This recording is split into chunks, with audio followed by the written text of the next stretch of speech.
Hi friends, ಎಲ್ಲರಿಗೂ ನಮಸ್ಕಾರ. Welcome back to our channel. ಇವತ್ತಿನ ರೆಸಿಪಿ ಪುದೀನ ಗೊಜ್ಜು ಹೇಗೆ ಮಾಡೋದು ಅಂತ ನೋಡೋಣ. ಫಸ್ಟು ಪುದೀನ ಸೊಪ್ಪು, ಕೊತ್ತಂಬರಿ ಸೊಪ್ಪು ಸ್ವಲ್ಪ, ಹಸಿಮೆಣಸಿನ್ಕಾಯಿ, ಶುಂಠಿ, ಬೆಳ್ಳುಳ್ಳಿ 2 ಇವೆಲ್ಲ ಹಾಕಿ ಗ್ರೈಂಡ್ ಮಾಡ್ಕೋಬೇಕು. ಮತ್ತು ಒಂದು ಬಾಣಲೆಯಲ್ಲಿ ಆಯಿಲ್ ಹಾಕ್ಕೊಂಡು ಒಗ್ಗರಣೆಗೆ ಸಾಸಿವೆ, ಜೀರಿಗೆ, ಕಡಲೆಬೇಳೆ, ಉದ್ದಿನಬೇಳೆ, ಕಡಲೆಬೀಜ, ಒಣಮೆಣಸಿನ್ಕಾಯಿ, ಖಾರಕ್ಕೆ ಎಷ್ಟು ಬೇಕೋ ಅಷ್ಟು, ಒಂದು ಆನಿಯನ್ನು ಕಟ್ ಮಾಡಿಕೊಂಡು ಅದು ಗೋಲ್ಡನ್ ಕಲರ್ ಬರೋವರೆಗೂ ಫ್ರೈ ಮಾಡ್ಕೋಬೇಕು.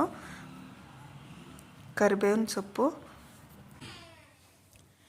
ಅದೆಲ್ಲ ಫ್ರೈ ಆದಮೇಲೆ ಕರಿಬೇವಿನ ಸೊಪ್ಪು ಹಾಕಿದ್ದೀನಿ. ಟರ್ಮರಿಕ್ ಪೌಡರ್ ಸ್ವಲ್ಪ, ಗ್ರೈಂಡ್ ಮಾಡಿರೋ ಪೇಸ್ಟ್ ಎಲ್ಲ ಹಾಕ್ಕೊಂಡು ಚೆನ್ನಾಗಿ ಅದು ಫ್ರೈ ಆಗಬೇಕು.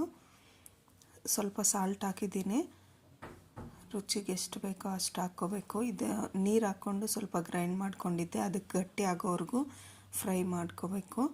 ಈಗ ಗಟ್ಟಿ ಆಗಿದೆ.